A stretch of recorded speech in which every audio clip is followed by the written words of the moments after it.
Welcome to Thrilling Tales of Adventure. I'm Mardell, reading Martin Conisby's Vengeance by Jeffery Farnol. Chapter 17. Telleth the outcome of my prideful folly. The moon had not yet risen when, in despite of Adam's warnings and remonstrances, I set the great boat cloak about me and stepped forth into the stern galley of the ship, whence I might look down and behold the dark loom of the longboat, a gliding, glimmering shadow upon the white spume of the wake. Now, if there be any who, reading this my narrative, shall cry out against me for perverse fool, as I surely was, to tell all such, I would but say that, though indeed a man wild and headstrong by nature, and given to passionate impulse, yet I was not wholly myself at this time, by reason of my wound, so that the unlovely and gloomy spirit of selfishness that possessed me now had full sway to rule me how it listed, and I would have this plead such excuse as might be for this my so desperate and unreasonable determination, the which was to plunge me into further evils and miseries, as you shall hear. "So you are determined on it, Martin," said Adam, standing beside me, where I prepared to descend the short rope ladder. "I am." "Lord, Martin, there is so much to love in you, 'tis pity you are so much a fool." "You said as much before." "Aye, so I did, comrade, so I did. But look'ee, 'tis a smooth sea, a fair wind. Aha, and needeth no pistol but to persuade you to it this time. You go of your own will and most express desire, comrade." "I do, Adam." "And who knoweth," said he, his gaze uplift to the southern cross that glimmered very bright and splendid above us, "who can say what lieth in wait for you, comrade? Hardship and suffering beyond doubt, and peradventure death. But by hardship and suffering man learneth the wisdom of mercy, or should do, and by death he is but translated to a greater living. So I do hope, and thus howsoever it be, all's well, Martin, all's well." "Adam," said I, "give me your hand. You have called me fool, and fool I am, mayhap, yet in my folly, wisdom have I enough for this, to know you for my good friend and true comrade, now and always." "Harkee, then," said he, grasping my hand and leaning to my ear in the gloom. "Give up this desperate quest. Stand by me, and I can promise ye that which is better than empty vengeance. Wealth, Martin, rank, aye, and what is best of all, a noble woman's love." "Enough," cried I. "I am no weathercock, and my mind is set." "Why, very well, but so is mine, shipmate, and set upon two things. One, to fulfill my duty to the king in the matter of exterminating these pirates and the like rogues, and t'other, to redeem my promise to our Lady Joan in the matter of her father, your enemy." "How? Are you for nombre de Dios likewise, Adam?" "Just as soon as I have this ship in staunch fighting trim. For unless you and your vengeance are afore me, I will have Sir Richard Brandon out of the Inquisition's bloody clutches, either by battle or stratagem, aye, though it cost me all I possess. And God knoweth I am a vastly wealthy man, Martin." "Why, then we are like to meet, et nombre de Dios," said I.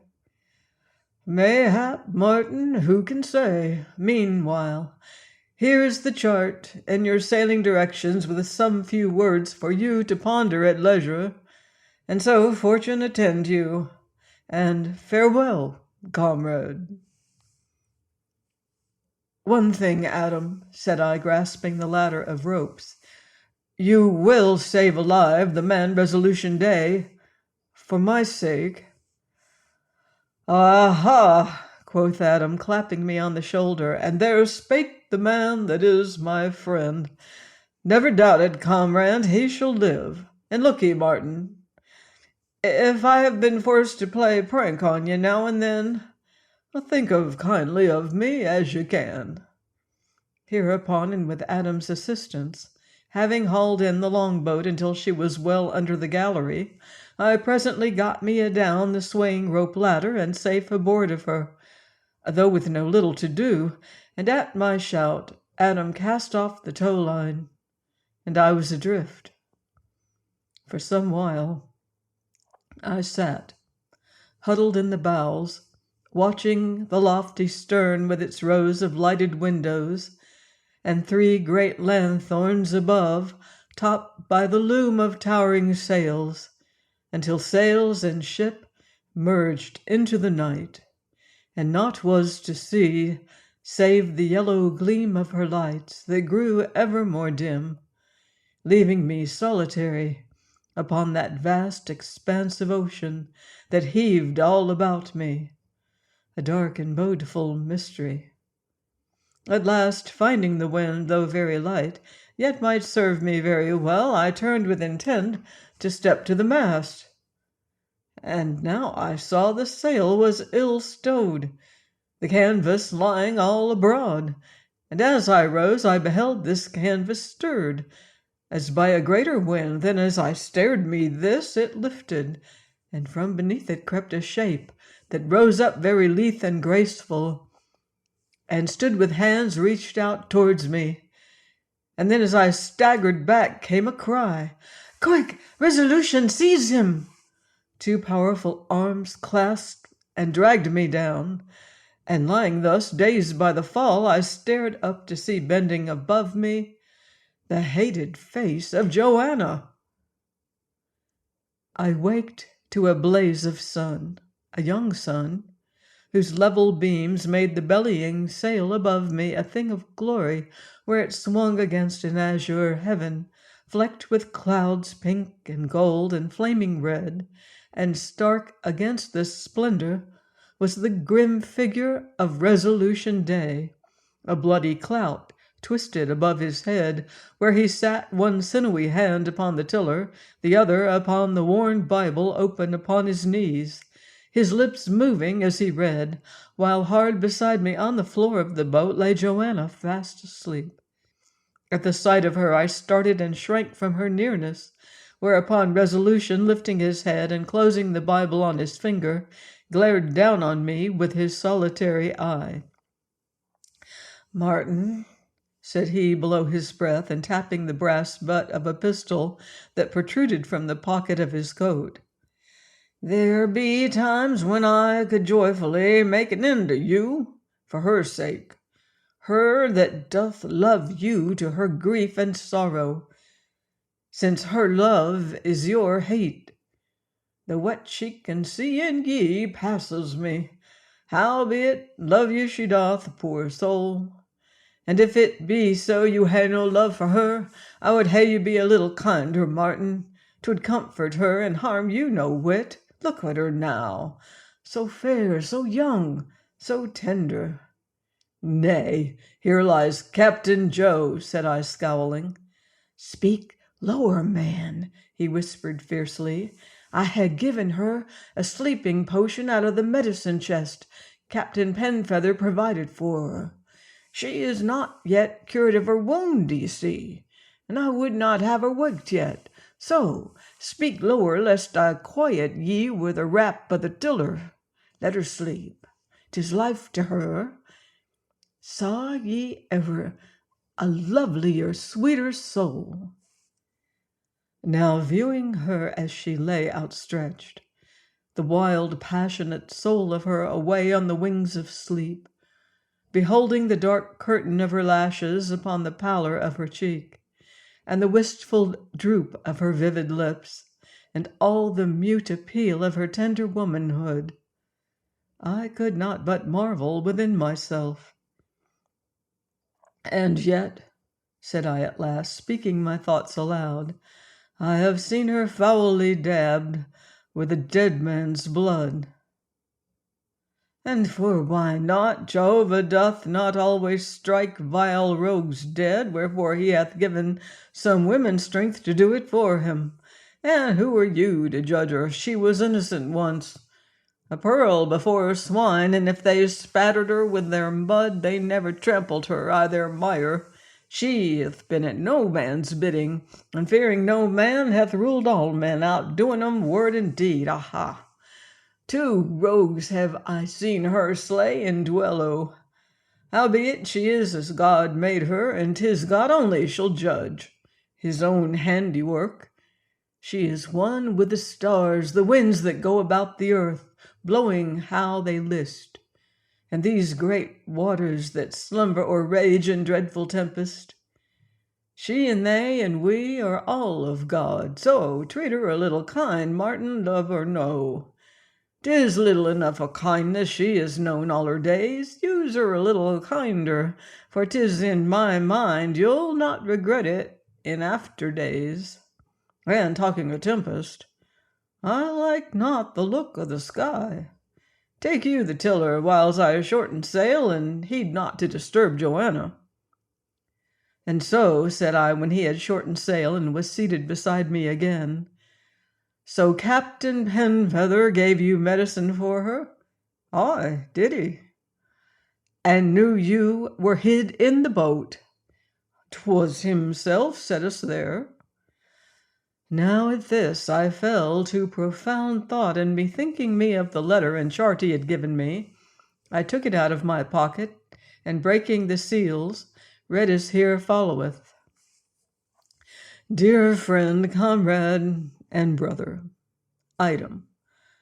Thou art a fool, yet it is, as it doth seem, an especial providence for such fools, in particular, fools of thy sort. Thus do I bid thee farewell, in the sure hope that, saving for shipwreck, fire, battle, pestilence, and the like evils, I shall find thee again, and perchance something wiser, since folly plus hardship shall, mayhap, work a miracle of wisdom. Herewith I have drawn you a chart, the parallels duly marked and course likewise, whereby you shall come, Providence aiding, unto Nombre de Dios, and so to your vengeance, Martin. And when found, much good may it do thee, is the prayer of thy patient, hopeful, faithful friend, Adam. Nota bene, should we fail to meet at Nombre de Dios, I give you for rendezvous the place which I have clearly marked on the chart aforementioned with an X. "Look'ee, friend," said Resolution, when I had made an end of reading, "you plead and spoke for my life of Captain Penfeather, and he regarded your will. Wherefore am I alive? Wherefore are we quits in the matter of the heathen Pompey, and I your friend henceforth against all the world, saving only and excepting Joanna? Where do we make for, Resolution?" "To a little island well known to the fraternity, comrade. That is 3 islands close set, and called foremast, main, and mizzen islands, amigo, where we are apt to meet friends, as I say, and sure to find good store of food and the like, brother. Though, to be sure, this boat is right well equipped, both for victuals and weapons." "And when are we like to reach these islands?" "We should raise 'em tomorrow about dawn, friend, if this wind hold." "And what is to become of me, Resolution?" "'Tis for Joanna to say, camarado."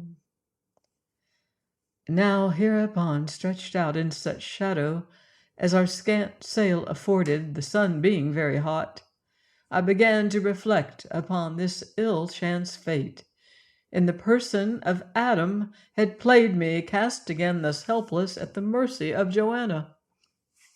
And instead of wasting myself in futile rages against Adam, and him so far out of my reach, I began instead to cast about in my mind how soonest I might escape from this hateful situation, to the which end I determined to follow Resolution's advice so far as I might, to preserve towards Joanna as kindly a seeming as might be, and here, chancing to look where she lay, I saw her awake and watching me.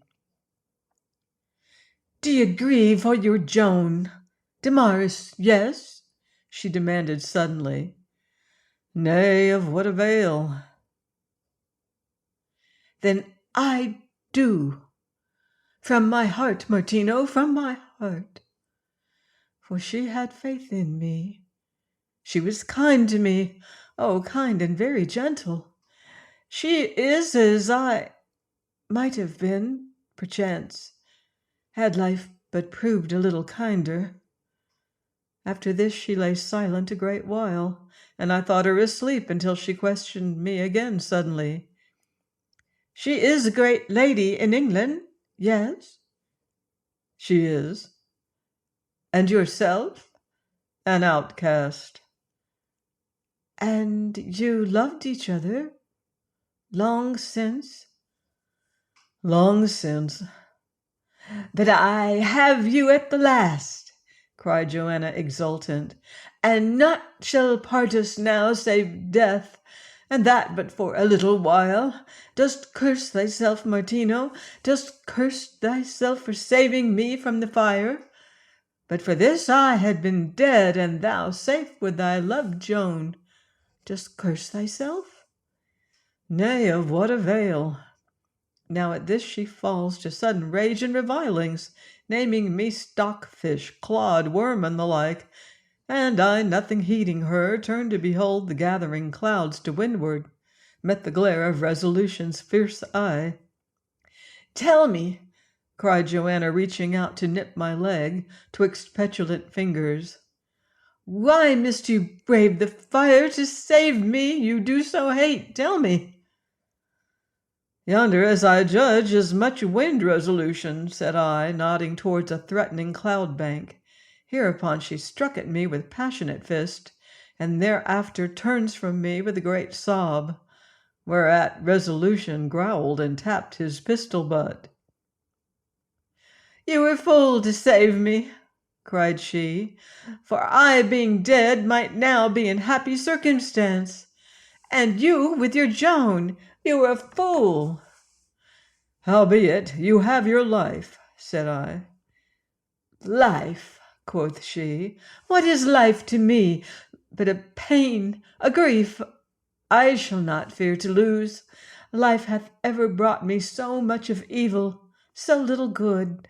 I were well rid of it, that I might live again, to find perchance those joys but dim remembered, that once were mine in better life than this.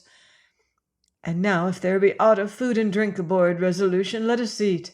Then get you to sleep. You will be weary, yes?" And surely never was stranger meal than this. Joanna and Resolution, the compass betwixt them, discussing winds, tides, and weather, parallels of latitude and longitude, the best course to steer, etc. And I watching the ever-rising billows and hearkening to the piping of the wind. Evening found us running through a troubled sea, beneath an angry sky, and the wind so loud I might hear nothing of my companions, where they crouched together in the stern sheets. But suddenly Joanna beckoned me with imperious gesture. "Look, Martino," cried she, with hand outflung towards the billows that foamed all about us. "Yonder is a death kinder than death by the fire, and yet I do fear this more than the fire, by reason of my hateful woman's body. Now may you triumph over my weakness, and you will, yet none can scorn it more than I." "God forbid," said I, and would have steadied her against the lurching of the boat. But Resolution, scowling at my effort, clasped her within his arm, shielding her as well he might against the lashing spray, bidding me let be. Thereafter, and despite her sickness, she must needs stoop to cover me with the boat cloak where I lay. And looking up at Resolution, I saw his bronze face glinted with moisture that was not of the sea. Join me next time for another exciting chapter of Martin Conisby's Vengeance by Jeffery Farnol, here on Thrilling Tales of Adventure.